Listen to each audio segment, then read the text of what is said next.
मित्रों, आप सभी जानते हैं कि दिल्ली में मुख्यमंत्री है भी और नहीं भी, और जो मुख्यमंत्री नहीं है वो मुख्यमंत्री है भी, यानी अस्थायी मुख्यमंत्री और एक्चुअल मुख्यमंत्री दोनों के बीच का द्वंद्व देखते हुए दिल्ली की जनता के मन में कई प्रश्न तो उठ ही रहे थे।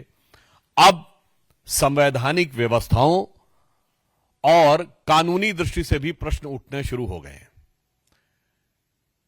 दिल्ली के सो कॉल्ड एक्चुअल मुख्यमंत्री, जो वास्तविक अर्थों में फेटल मुख्यमंत्री साबित हुए हैं, जो नित्य प्रति कार्य करने की बजाय उठकर एक सवाल पूछने लगते हैं, जबकि वो भारत के इतिहास की सबसे शक्तिशाली, संख्या की दृष्टि से सबसे शक्तिशाली सरकार उनके पास है, उसके बाद भी वो सवाल पूछते हैं। मगर आज कुछ बहुत गंभीर प्रश्न इस विषय के ऊपर उठकर खड़े हुए हैं कि जो सीएजी रिपोर्ट्स थी, आपको पता है कि सरकार के आर्थिक आय व्यय का मूल्यांकन CAG, comptroller and auditor general के द्वारा किया जाता है, राज्यों में भी और केंद्र में भी।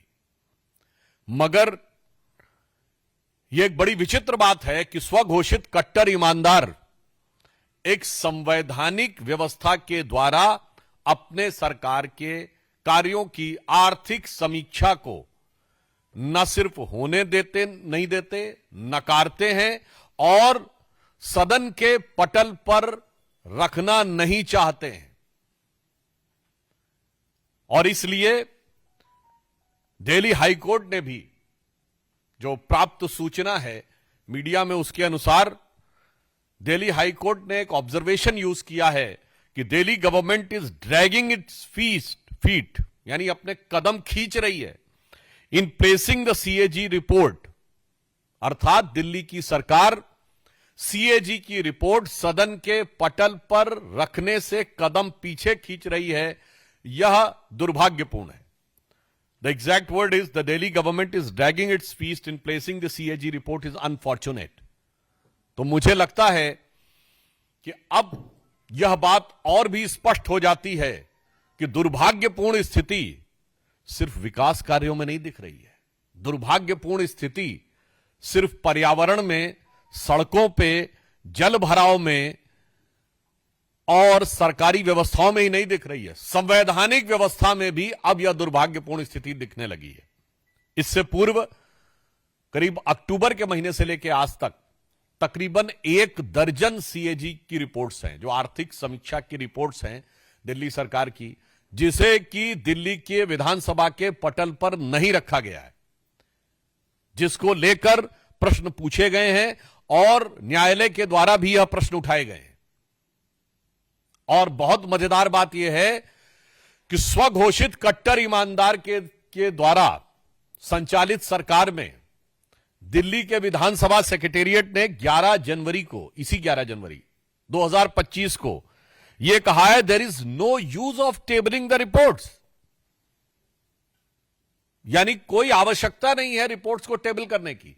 जबकि हमारे 7 विधायकों ने इस विषय को लेकर लिखित प्रतिवेदन विधानसभा अध्यक्ष को दिया कि जो जो सरकार की आर्थिक समीक्षा की रिपोर्ट्स आ रही हैं उन्हें सदन के पटल पर क्यों नहीं रखा जा रहा है। मगर मैंने कहा ना, स्वघोषित कट्टर ईमानदार अपनी सरकार की आय व्यय का लेखा रखने को आवश्यक नहीं मानते, जबकि न्यायालय उसको दुर्भाग्यपूर्ण मान रहा है। इससे यह साफ हो जाता है कि ये एनार्किस्ट तो है ही, यह आपदा तो थी ही, आर्थिक आपदा भी है, राजनीतिक आपदा भी है, विकास की आपदा के साथ साथ अब आम आदमी पार्टी की सरकार में संवैधानिक आपदा भी है।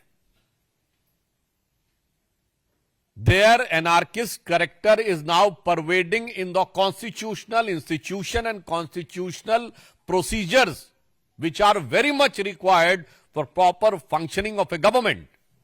आप स्वयं सोचिए, यदि सरकार की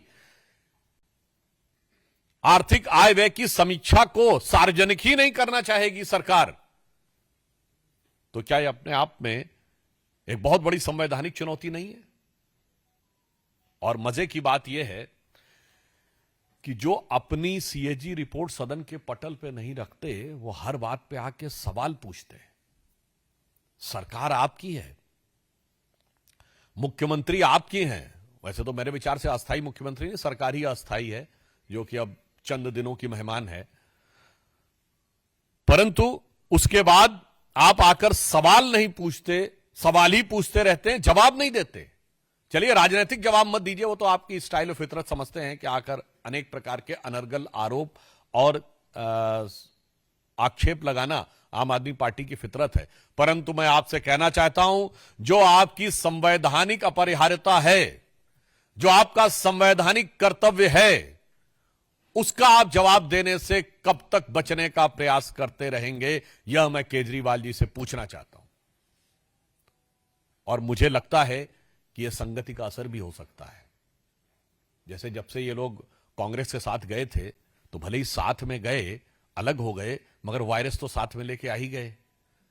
तब ये लोग आरोप लगाते थे ना कि कांग्रेस में पीएम तो है पर एक सुपर पीएम भी है। तो आज वही रोग इनके अंदर आ गया, एक सीएम तो है, एक सुपर सीएम भी है। तो जैसे डॉक्टर मनमोहन सिंह ने कभी सदन के पटल पे बोला था, जब उनसे जवाब पूछे जाते थे कि 100 जवाबों से अच्छी है मेरी ये खामोशी, जिसने न जाने कितने सवालों की आबरू रख ली। मगर ये तो खामोश रहने वाले हैं ही नहीं, ये तो हल्ला मचाने वाले हैं। तो मुझे लगता है कि आज केजरीवाल जी जो करने का प्रयास कर रहे हैं, वो शायद ये कहने का प्रयास कर रहे हैं कि 100 जवाबों से अच्छा है मेरा ये बवाल।